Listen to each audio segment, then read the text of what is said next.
So hello, welcome to my 10.2 Resto Druid Beginner's Guide.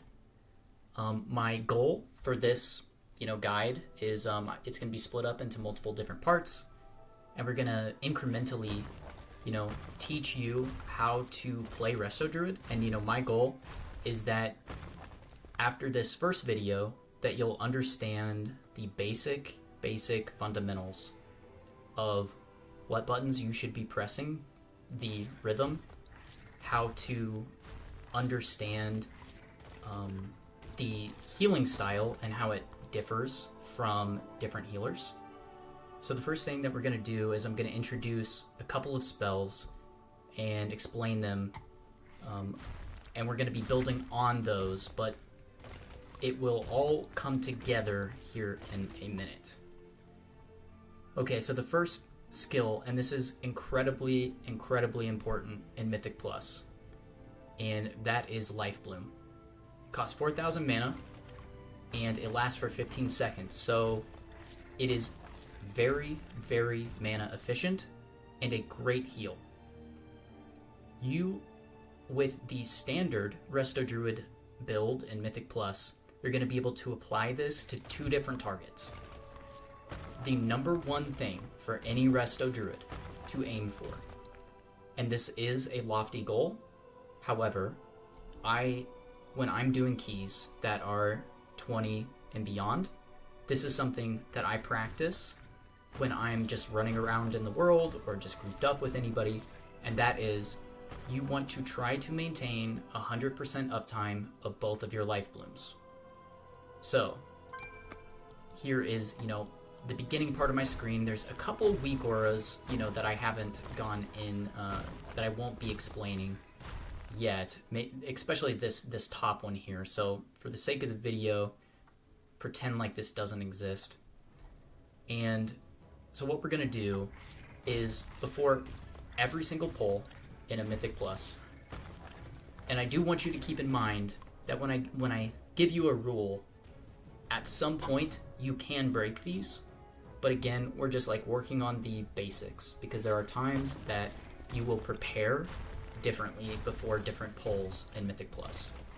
So that is the number one thing that I want you to remember, is that this is a guide to give you that first bit of knowledge, and then once you've kind of achieved mastery and gotten built up some skill, then you can start breaking these rules. But at this point, we're going to build up on them. So I have a friend who's a tank who is wonderful and amazing, that volunteered, which is awesome, to help me out with this video. So if you do enjoy the video and you do like it, please leave a comment and say, wow, they're amazing. So that's my shout out to them. So let's practice this Lifebloom, okay?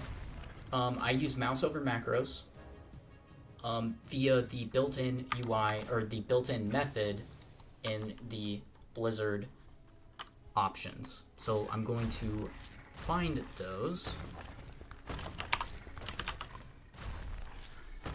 So I just typed in mouse, and under this combat section, there's a checkbox that you can check.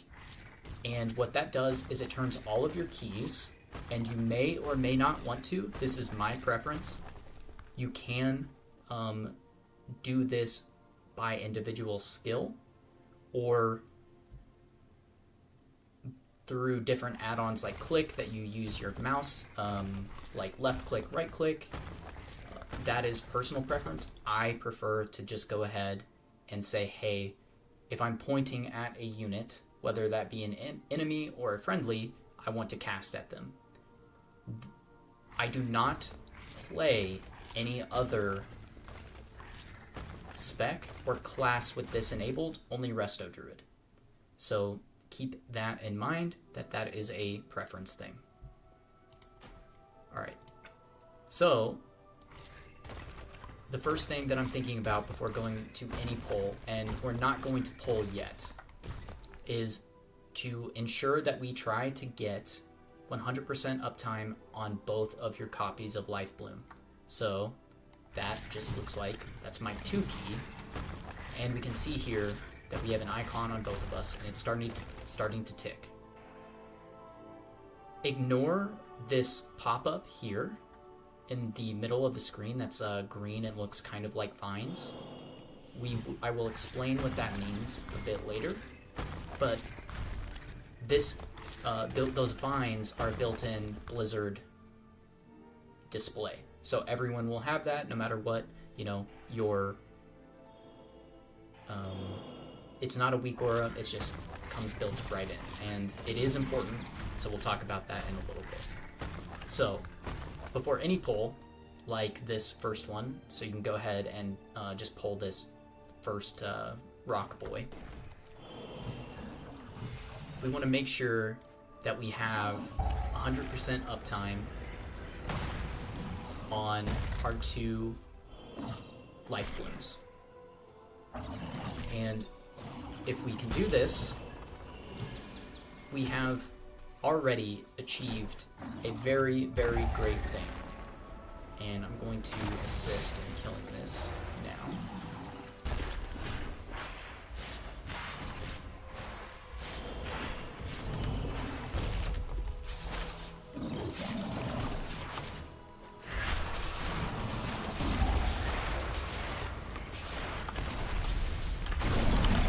Okay, so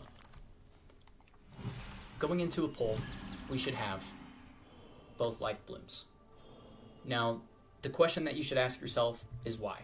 So I'm going to go and explain a little bit about why Lifebloom is so powerful. And for that, we need to look at our talents. This talent tree is the baseline Mythic Plus build on Wowhead.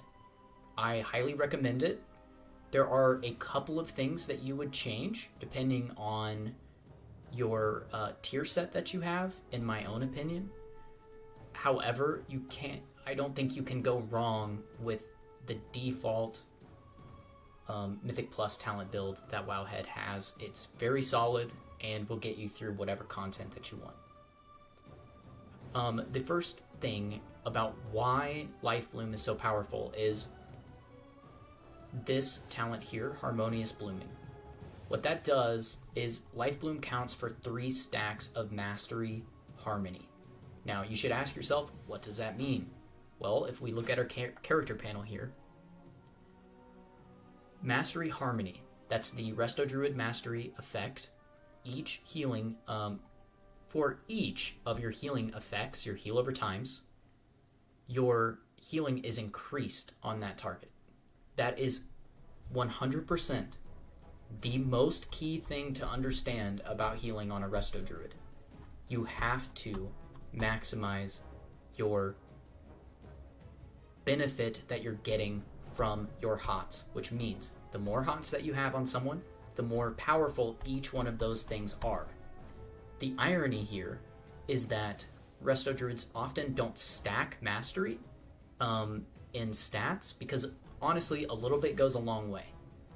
But as a baseline fundamental understanding of how to play the spec, the one thing, if you take nothing else from the video, you should keep in mind that for every stack or for every hot that you have active on someone, they benefit, their healing is increased. Okay, hopefully I said that in a way that makes sense. So what's great about Lifebloom is, if we read the tooltip here in the talent tree, well, now Lifebloom counts for 3 stacks of mastery. That is that's an insane talent, because that is a huge healing increase. Okay, the next ability that any beginner Resto Druid should master is Efflorescence. I'm gonna read through it just like the first ability. So Efflorescence, it is an AoE heal in a specific location, okay? And what you're going to do with, you're going to put it down on your tank. Again, this is a beginner's guide, and I'm trying to give you a kind of a rule that you can break later. But you're going to most often want to put your efflorescence where your tank is standing. So just to, show you what that looks like, I'm going to click, I know, the evil cardinal sin, even from the spellbook, which makes it way worse. And you can see that you have a green circle, and that is where efflorescence will be. So I'm going to put it on the tank, and there it is. Amazing. If we look at our nameplates, we see here that, oh, they have a new effect on them. Well, why? So this talent, Spring Blossoms. Each target healed by efflorescence is healed for an additional 3,000 over 6 seconds. Okay, so what did I tell you about mastery? For each hot that you have on someone, the healing of all of your other heals are increased. So hopefully you're starting to kind of get where I'm going with this, that, well, if you have Lifebloom on someone, and then you put down efflorescence, you have 4 stacks of mastery in 2 buttons. So again, what the poll will look like will be Lifebloom, Lifebloom, and for the sake of this example, there's only me and the tank. There is more interplay on different benefits that you get having Lifebloom on yourself versus another target, but that is, for at least right now, a little bit beyond the scope of what I want to talk about. So Lifebloom, Lifebloom, efflorescence. What I want to point out is you might wonder, wow, how did you target that? Where's the big green circle? Well, that is a macro that I use because I track where my cursor is with this very, very clear reticule. I know where my efflorescence is going to be without having to see where it's being targeted and then left click. This is a preference thing. Honestly, for beginners, I would recommend not using a macro to get used to it and to be able to kind of have a bit more control because, yes, I do make mistakes with it. However, once you kind of feel comfortable, or just right off the bat is completely okay. That's up to you. You're hopefully a intelligent individual. Let me find my macro here. I just called it Efflo, and all it is hashtag show tooltip / cast at cursor efflorescence. That will just simply do what it sounds like. It will place efflorescence wherever your cursor is. That lines up with how I like to play. I have everything as Mouseovers. It was annoying me that it wasn't just somewhere that I could just point and then have it happen. So I would eventually recommend moving to a macro for Efflo as long as you feel comfortable. That's the important caveat. Okay, so now let's kind of review just a little bit. So before going into any poll, you're going to Lifebloom, Lifebloom, Efflo. Every time. To start out, like I said, once you get good at the rule, then you can start understanding when it's time to break them. But if you're trying to learn, trying to practice the fundamentals, these 2 buttons you should get very, very familiar with, to where it's literally wax on and wax off. If you do this, your healing will increase by a lot, and I want to go into why just a little bit, and this is the more advanced parts of Lifebloom that are very, very important to understand. Okay, so there's a talent right here. It's called Verdancy. And it just simply says, hey, when Lifebloom blooms, up to 3 targets within your efflorescence are healed for 18,248. That sounds pretty cool. Well, because it is, and it's incredibly strong because remember our mastery. So when we do that, we can see up here 7, 6, 5, 4, 3, 2, 1. Lifebloom expired. And when it expired, the average, say, tick of Lifebloom, which means every time it does heal, it was doing 5,600 or so healing, give or take 1 or 200. However, when it blooms, it did 45,000 healing, and let's see what the other one did. 47,000 healing. So, one of your most powerful heals is one that you're not actively casting to do. It's practicing the fundamental. Lifebloom, very strong hot on its own, very mana efficient. And then basically everyone who stands in Efflo will get the benefit of the hot from efflorescence, but also if they do take damage, they can benefit from Verdancy, which can honestly, with those two buttons, Verdancy and efflorescence, in low keys, you could almost heal it with just those buttons. If you're very solid, and if your, group can't take too much damage, obviously, but you'd be surprised how much healing this is on all of your targets. So this is such an important thing to understand and get good at. Okay, I'm going to introduce the next spell that we're going to talk about here, and it's Rejuvenation. One of the biggest mistakes, and again, this is just a Mythic Plus, centered video, because it is different in Raid, that your Rejuvenation in past expansions, was much more important than it is now. It has its place, but the downsides are, it's so much less mana efficient, you will run out of mana. If you spam Rejuvenation, you will sit and drink, and it is not fun. Trust me, I had to train myself out of not using it, and that was not a fun experience, because it's not that powerful without benefiting from mastery, and it is so much more mana that, again, you'll sit and drink all the time and wonder why people are dying. So,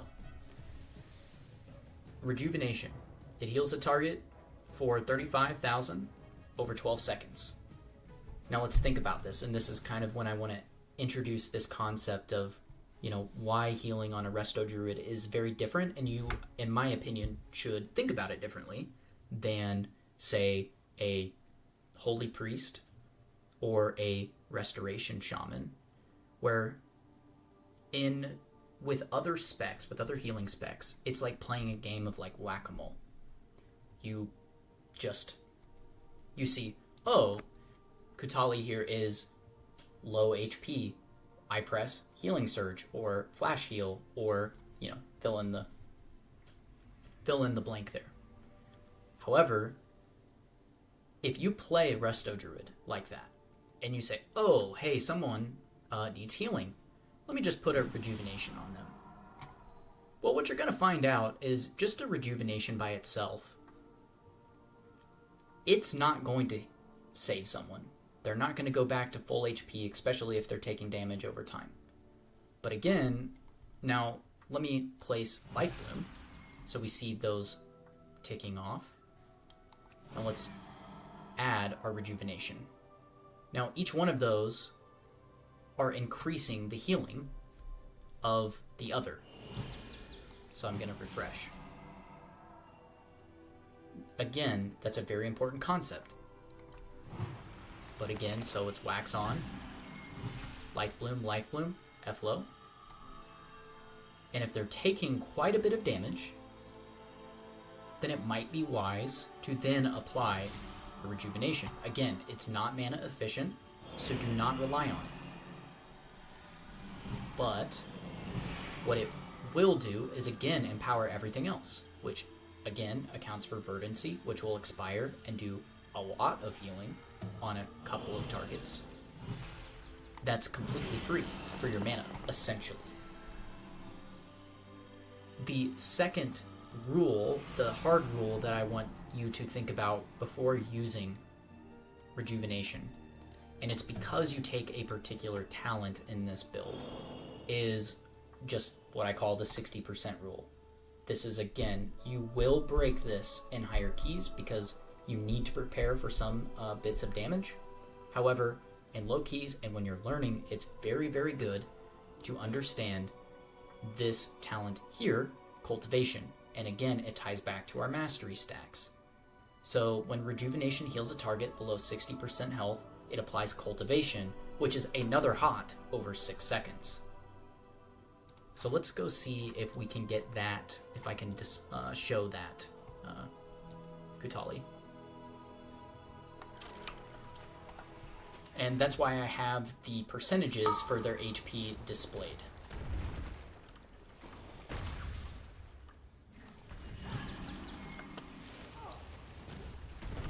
Don't use any defensives, just go ahead and take the damage. Okay.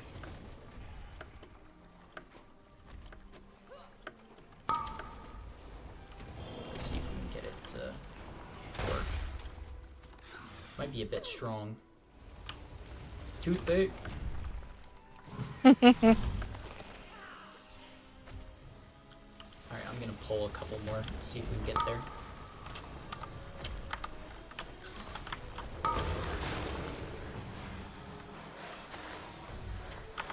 Okay.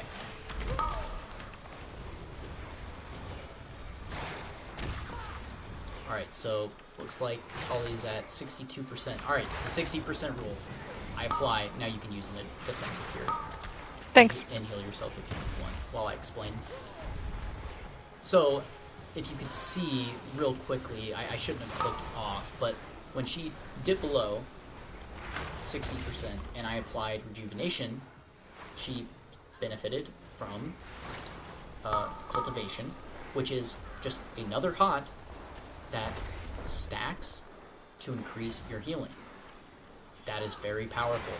You get two heals, which then empowers everything else with one button press. Here it is again. There's Cultivation and the Rejuvenation. And it will expire when they go above 60% and their HP is above 60%. It will reapply if they stay below 60% for whatever reason. Alright, so let's practice the wax on, wax off.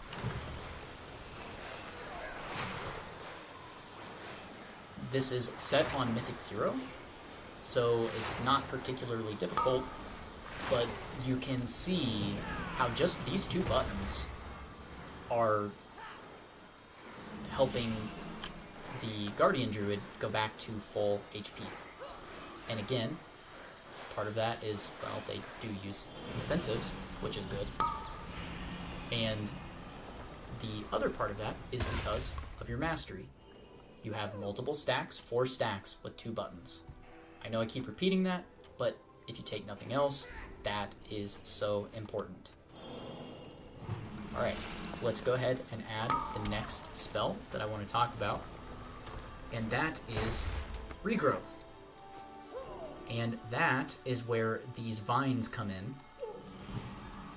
The first thing you should ask yourself is, well, how do I get the vines? Well, you get the vines, coincidentally, by applying Lifebloom.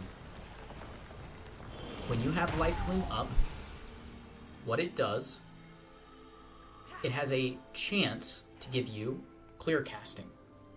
Clear casting makes your next Regrowth cost nothing. If you're oohing and ahhing You should be, and I hope that you are, but you're probably not. But anytime that you see this, these vines, means that you can press Regrowth, which heals a friendly target for 45,000, so it's a bit on the, chunkier side. And its initial heal, and it also applies a hot after the initial heal. And depending on the talents that you play, can also have an increased critical chance to heal the target. So let's, since we made another pull, Lifebloom. I'm going through this a bit slow. Efflo. Hey, I have a clear casting proc. Use that. And hopefully you notice something really amazing. Did you notice that both the tank and I both got the hot from Regrowth? If you did, well, let me explain why. Again, it comes down to your Lifebloom. We have a talent, and it's amazing, if I remember exactly where it is, called Rampant Growth. So Regrowth's healing over time is increased by 50%. That's a very, very big increase, obviously.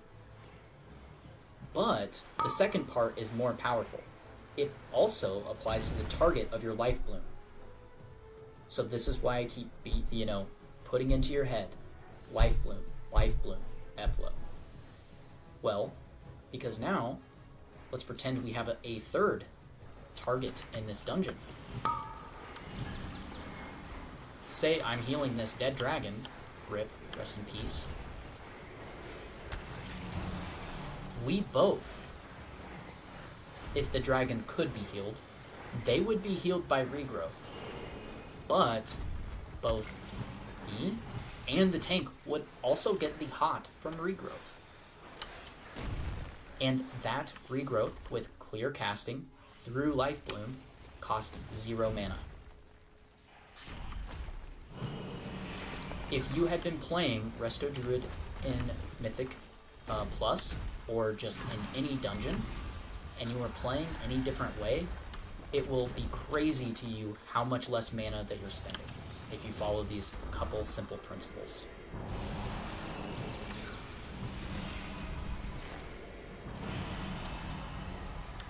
So that is super important. Alright, I want to go on to the next spell, which is Wild Growth. It works the same way. You already know how our mastery works, and you know how to maximize that. So Wild Growth, with the help of a couple of talents, which are right here. One talent, there is a different option that you could take, but you don't typically do that in Mythic Plus. Wild Growth, so it costs 10,000 mana, so it costs much more mana, has a 10-second cooldown, and what it does is it heals up to 5 injured targets within 30 yards of the target that you're targeting. So if I target myself and use Wild Growth, then the other targets that you want to heal have to be within that same radius, or within the 30-yard radius. Or if I target the tank and I also need healing, I also want to be within 30 yards of the tank. So keep that in mind. It has a 10-second cooldown, and the healing starts high and declines over the duration, and it lasts 7 seconds. So there's a couple of things about this. So I'm going to go ahead and just click it from the spell book. You should never actually do this, but here I am. Alright, notice that it's ticking for 3,000 each time, and there's a 6,000 crit, 3,000, 2,000. So it went down a little bit. Why? Because our mastery. So let's go through our normal rhythm. Lifebloom, Efflo. Oh hey, we got a Regrowth proc. Let's use that. And then let's send our Wild Growth. and we're gonna have to wait for these to expire to kind of check the healing log. But remember, I believe that our Wild Growth was only healing for a lower 3,000 or so, and now each tick was healing for around 5,000 to 6,000 at the beginning, with crits at 12,000. That is a huge, huge difference. So again, that's why Mastery matters. That's why Lifebloom, Efflo, you have clear casting proc, you use it, and then if a target is below 60%, then hey, use a Rejuvenation, because then you'll get 2 more Mastery stacks, and then from there, if the entire group is taking damage, and again, the order in which you do this, obviously, if the group is low and you need to heal everybody, you should use Wild Growth earlier. But if you already have the setup of having Lifebloom, Efflo, that Wild Growth is going to be significantly more powerful.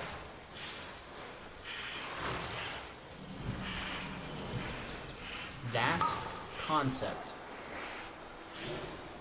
is Resto Druid 101. Are things more in-depth, or can things be more in-depth than that? Yes. For example, in last season, there were dragons that were very, very difficult to heal in one of the Dragonflight dungeons, which name is escaping me. And if you have a good UI setup, you would be tracking those when they were going to cast it. And so what you could do is, knowing, because you're a Resto Druid, you have everything set up, and you see, oh, hey, this group-wide damage is coming, and you can wait for it to be maybe 2 seconds from being cast, or 2 seconds from being cast. Go ahead and Wild Growth, and now you can basically time the Wild Growth healing on all of your party members to exactly when the damage comes out.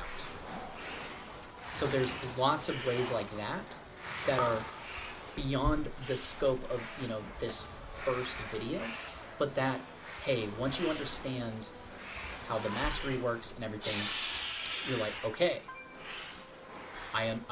this is how Resto is. I need to prepare for damage instead of just react for it. And once you get in your head and how to prepare properly for damage that's going to come out, you will be so much further ahead of a lot of Resto Druids that are either struggling or seem to always be panic healing. Because if you're just spamming Regrowth on your tank, you will run out of mana.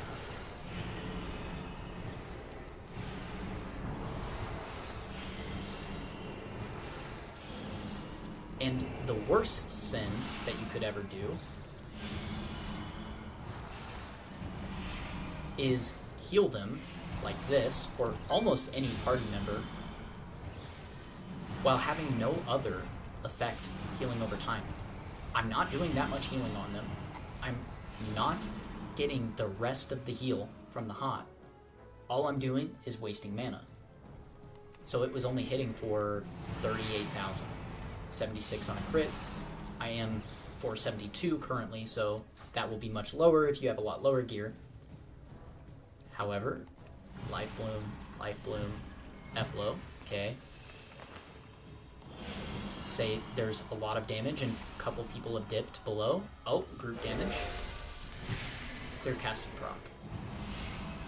Let's hunt down to see what those first ticks were,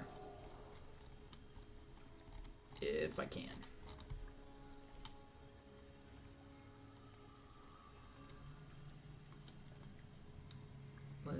Let's see. Okay, so my initial heal for that regrowth hit for 100,000 healing from 36. So understanding these couple spells, their interactions, how to prepare for the pull, using that order is Resto Druid 101. Most dungeons you could heal without any other button if you just pressed those. So I really appreciate, if you made it to the end of the video, if you watched. If you have any questions, do know that I am willing to answer any questions that you have. But this is the first part, and yes, there are a lot of other things, but understanding the rhythm, why you need to hot everybody, why some Resto Druids can be healing for so much more than you and hardly using any of the mana that you are. And it comes down to these couple simple spells, their interactions, and how solid their fundamentals are. So thank you very much for tuning in. If you have any questions, go ahead and leave a comment. If you want to see more, leave a like and subscribe if I've earned that. If I haven't, hopefully maybe I can in the future. But I will answer any other questions, but do know there will be more on the way.